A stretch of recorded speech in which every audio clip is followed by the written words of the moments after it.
स्वराज्य न्यूज मराठी, माझा हक्क माझं राज्य स्वराज्य। आगामी सिंहस्थ कुंभमेळ्याच्या पार्श्वभूमीवर नाशिकमधील तपोवन परिसरात होणाऱ्या वृक्षतोडीच्या विरोधात नाशिकच्या कलावंतांनी कलात्मक एल्गार पुकारला आहे। शहर व परिसरातील सुमारे 1800 झाडे वाचवण्यासाठी नाशिकच्या चित्रपट, मालिका, साहित्य आणि कला क्षेत्रातील दिग्गजांनी एकत्र येत तीव्र विरोध दर्शविला आहे। आंदोलनादरम्यान कलावंतांनी आपल्या भावना व्यक्त करताना प्रशासनाच्या भूमिकेवर तीव्र नाराजी व्यक्त केली। नाशिकचे कलावंत आणि तंत्रज्ञ यांनी आपली भूमिका मांडली। नमस्कार। तपोवनामध्ये, नाशिकच्या तपोवनामध्ये आपण सगळेजण आलेलो आहोत। मी मुद्दाम ही एक वस्तू, या दोन ही आपल्या परिचयाची आहे। हा आहे मास्क, हा करोनाने आपल्याला शिकवला, आणि हा एक छोटासा ऑक्सिजनचा सिलेंडर आहे। हा आपल्या गोळे कॉलनीतल्या दवा बाजारमध्ये 1000 रुपयाला मिळतो। याच्यामध्ये 1000 रुपयामध्ये साधारणपणे 250 श्वास या एवढ्याशा बाटलीमध्ये बंद आहे। मी अशासाठी हा मुद्दाम घेऊन आलेलो आहे की हा आत्ता इमर्जन्सीला किंवा हाय अल्टिट्यूड ट्रेकिंगला वापरतात, पण जर का आपण ही झाडं तोडली तर भविष्यामध्ये आपल्याला प्रत्येकाला याची गरज पडणार आहे। 1000 रुपयामध्ये 250 श्वास म्हणजे 4 रुपयाला एक श्वास, अशा अवघड परिस्थितीमध्ये कदाचित आपल्याला जगायची वेळ येऊ शकते, आणि ही वेळ येऊ नये म्हणून आपल्याला ही झाडं वाचवायची आहेत। आणि नाशिकचे कलाकार किंवा फिल्म आणि टेलिव्हिजन क्षेत्रामध्ये काम करणारे आम्ही जेव्हा मुंबईत किंवा इतर भारतामध्ये नाशिकचं प्रतिनिधित्व करतो, त्यावेळेला आम्ही सांगतो की आमच्याकडची लोकेशन्स खूप छान आहेत। तर ती लोकेशन्स छान आहेत आमच्याकडे, या आज नाशिकमध्ये बऱ्यापैकी शूटिंग होतं, चित्रपटांचं होतं, सिरीजचं होतं, सिरियल्स होतात।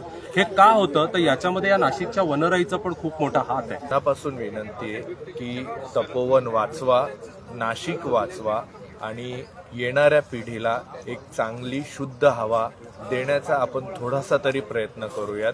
इतक्या वर्षांपासून आपण ही जंगलतोड, झाडतोड चालवलेली आहे, तर आता आपल्याला त्याचे परिणाम पण दिसायला लागले। तर कृपया आता तरी आपण जागे होऊयात आणि हे सगळं आपल्या किमान डोळ्यादेखत होणार नाही याची काळजी घेऊया आणि त्याला प्रतिबंध करूया। काठी राहिलेली मुलगी आहे आणि मला माहिती आहे या जागेचं महत्त्व काय आहे। मी लहानपणापासून इथे येत आले। मी स्वतः 4 कुंभमेळे बघितलेले आहेत आणि कधीही या सगळ्या दरम्यान एवढी झाडांची कत्तल झालेली मी बघितलेली नाही। आम्ही लहानपणापासून इथे आहेत। आत्ताही इथे झाडं कमी झालेली आहेत, ऑलरेडी लोकांनी झाडं कापलेली आहेत, आणि मला असं वाटतं की आपण जग पुढे चाललंय, आपण शिकतोय, पण आपल्या शिक्षणाचा काहीही उपयोग नाही।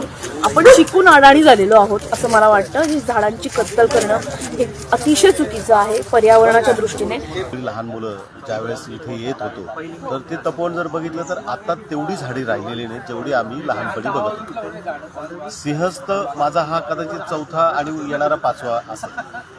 ह्या सगळ्या याच्यामध्ये बघताना इथल्या झाडांची झालेली जी नुकसान आहे ती त्याची भरपाई करणं खूपच अवघड आहे। मी जवळजवळ 23-24 वर्षापूर्वी पाडळी नावाचं जे गाव आहे तिथला एक डोंगर जो आहे दिलीप खैरे यांनी घेतलेला 60-70 हजार झाडं तिथे आम्ही लावलीत, आणि ती सगळी चिंच, आंबा, त्याच्यानंतर अगदी फळस लावलं आहे। तिथे तुम्ही 5 ते 6 हजार तिथे आपला ज्याला म्हणजे जांभूळ आहे, 5-6 हजार तिथे काजू लावलेला आहे, जो कोकणात येतो त्याच्यापेक्षा छान आपल्या नाशिकच्या भागामध्ये आलेला। 300-400 मोर पण आलेले। हे सगळं करत असताना वयाची आता मी 56 चालू झालं, तर माझी 25-30 वर्ष त्या झाडांमध्ये घालवली। सध्या बाजारात मिळणाऱ्या ऑक्सिजन सिलेंडरचा संदर्भ देत एका कलावंताने सांगितले की 1000 रुपयात 250 श्वास मिळतात, म्हणजे 4 रुपयांना एक श्वास।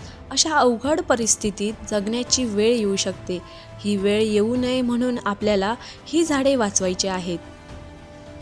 यावेळी दिग्दर्शक सुहास, दिग्दर्शक सचिन शिंदे, चित्रकार अतुल भालेराव, नंदन दीक्षित, प्रसिद्ध बासरी वादक मोहन उपासनी, लेखक दत्ता पाटील आदींसह विविध क्षेत्रातील कलाकार, आर्किटेक्ट्स उपस्थित होते।